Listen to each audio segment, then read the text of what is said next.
Nasaan yung dala ko? Magdadala-dala ko lang, ubos na agad. Imposible! Sister, huwag ka na mag-iskandalo. Ang totoo niyan, yung dala-dala mong pagkain kanina, pagdating pa lang, sinap-chap na namin at pinaglalagay namin sa plastic labo. Wow! At pagkatapos namin may ilagay sa plastic labo, inilagay na namin sa mga sandubag. At pagkatapos may ilagay sa sandubag, inilagay na namin sa mga wonder bag. So, ano ang tawag doon? Ito yung ikatlo. Ano ikatlo? Pagsisi. Nung dumating si Yahweh sa Garden of Eden, nang ang tao ay kumain ng prutas na ipinagbawal, nabuksan yung kanilang mali siya. Nabuksan yung kanilang isip.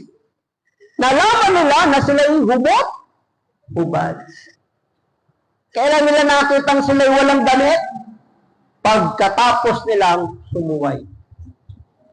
Kung si Adan at Eva ay hindi nagkasala, sa harap ng Diyos, hindi uso ang damit ngayon. Ang preacher na nagpipreach dito, hubad. Kayo na umaatin dyan, hubad. Kumakanta dito, hubad. Pero hindi mo makikita yung mali siya. Bakit? Walang mali siya. Guruin mo, kung hindi nagkasala si Adan at si Eva, pag sumakay ka ng jeep, yung driver, walang damit. Pag sakay mo, walang damit.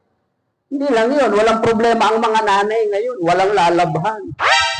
Labahin lang daw talaga may forever. Bakit kayo yung labahin hindi nauubos niya? Diba? Mga nanay, totoo hindi. Talaga naman, bakit kayo yung labahin? Kami hindi nauubos-ubos yung labahin sa lalagyan. Nangyari. So kung hindi nagkasala ang tao, hindi uso damit. Mag-a-anniversary kayo dito? Bawas sa budget ang pambili ng uniform. Di ba? Kasi mag-a-anniversary kayo, wala mga damit. Tama, hindi. Nang tinanong niya tao, nasaan kayo? Di ba, nagtago kasi sila Kasi wala nga sila damit nagtago sila, nahiya sila Andito kami sa likod ng mga halamanan. Sabi ng Diyos, kinain niyo ba yung bunga na pinagbabawal ko? Imbis na umamin si Adan. Kasi si Adan ang kausap ni Yahweh, tinuro yung babae. Yahweh, yung kasing babae, binigay mo sa akin, bro mo. Pinagpala na nga siya at binigyan ng babaeng katuwang, parang sinisi niya pa ang Diyos na binigyan siya ng babae. Tinanong si Eva, babae, sinakyalan mo ba yung prutas? Kasi po yung ahas. Anong ginawa ng tao? Nagturo. Imbis na magsisi, aminin yung kanilang nagawang pagkakasala, nagturo. Sa gawain din ganyan Pag nagkakaproblema, sinisisi yung coordinator, sinisisi yung secretary, sinisisi yung choir and band. Lahat na lang sinisisi. Pati pa kayo nagsisimula. Ang tatagal kasi ng attender. Pati attender sinisi. Diba? Lahat na lang turo. Yun yung pagkakataon sana na ang tao ay umamin dun sa kanilang pagkakamali. Yahweh, kinain ko po yung bunga ng punong kahoy na nasa gitna na ipinagbawal mo. Ibig sabihin, ang unang tao hindi nagkaroon ng repentance. Pagsisisi. Ikatlong katotohanan na dapat nating malaman, kaya hindi natin nararanasan ang pag-ibig, pagmamahal, pag-aaruga ng Diyos kasi hindi tayo umaamin. Hindi tayo nagsisisi. Ano ba ang ibig sabihin ng pagsisisi, repentance? Sa ibang wika, Grego yata, metanoia. Na kapag isinalin mo sa English, ang ibig sabihin ng repentance is change of mind, change of heart, and attitude towards sin. Ang pagsisisi ay pagbabago ng isip, pagbabago ng puso, pagbabago ng palagay sa isang kasalanan. Ewan ko, na-example ko na yata ito dito, pero matagal na ulitin ko na lang. Sino po ang nandito nang siya'y bata pa, ang hindi nangupit sa magulang, taas ang kamay? Lahat tayo nangupit siguro, no? Lalo na kapag may tindahan yung magulang natin. Mga bata pa naman, pag pinagbantay, sabi nung nanay, "Nak, ang daming benta! Naubos yung paninda." Wow. Pinuntahan yung lagay ng pera. "Asan yung benta? Naubos ang paninda." Bakit wala yung benta? Kasi yung mga anak na pinagbantay, may magnet ang kamay. Basta humawak ng pera, pag alis ng kamay sa perahan, may kasamang 100, may 50. Paalalahanan niya ang inyong mga anak pag may tindahan kayo, visit sa negosyo kapag may nangungupit. Totoo yun, visit. Pero tanong, bata lang ba nangungupit?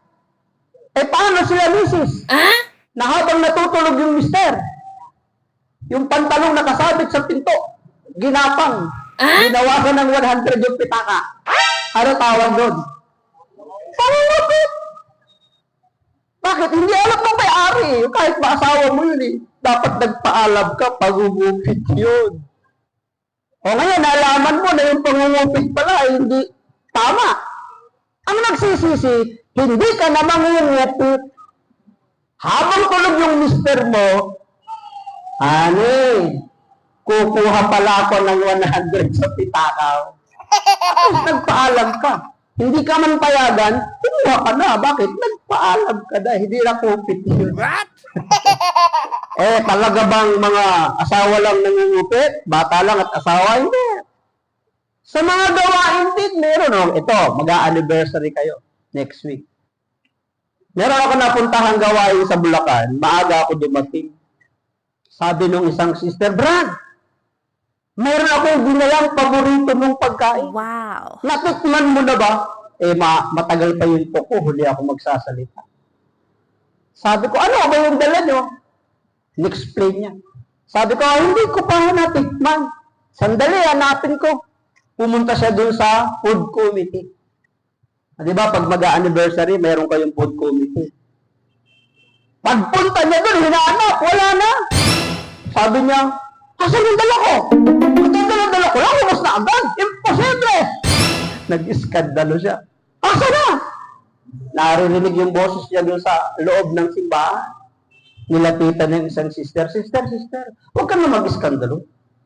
Ang totoo niyan, yung dala-dala mong pagkain kanina, pagdating pa lang, sinap-chap na namin at pinaglalagay namin sa plastic labo. Wow. At pagkatapos namin mailagay sa plastic labo, inilagay na namin sa mga sandubag. At pagkatapos mailagay sa sandubag, inilagay na namin sa mga wonder bag." Ano ang tawag doon? Pangungupit! Masama bang magbalot ng pagkain pag may anniversary? Hindi. Kung marami at sobra, kaysa masira at mapanis, edi ibalot, dalibain. Pero yung hindi pa nakakatikim yung bisita, yung mga manggagawa, binalot mo na, ang tawag nun, pangungupit. Sabi mo sa katabi mo, walang ganyan sa tala. Saan meron? Di ba? So, ang ikatlo, pagsisisi. Pagbabago ng isip, pagbabago ng puso, pagbabago ng palagay. Hindi ko na po ini-specify kung ano yung mga bagay. Sabi kanina, narinig ko, matatanda na kayo. Alam niyo ang tama at mali. Alam niyo yung ginagawa niyo araw-araw. Kapag nalaman mong mali at hindi tama, ang nagsisisi, binabago yung pananaw, binabago yung kanyang isip, binabago yung kanyang saloobin doon sa pagkakasala. Yun yung wala kay Adan at Eva. Ang nangyari, nagturuan sila at isinisi pa kay Satanas yung kanilang pagsuway.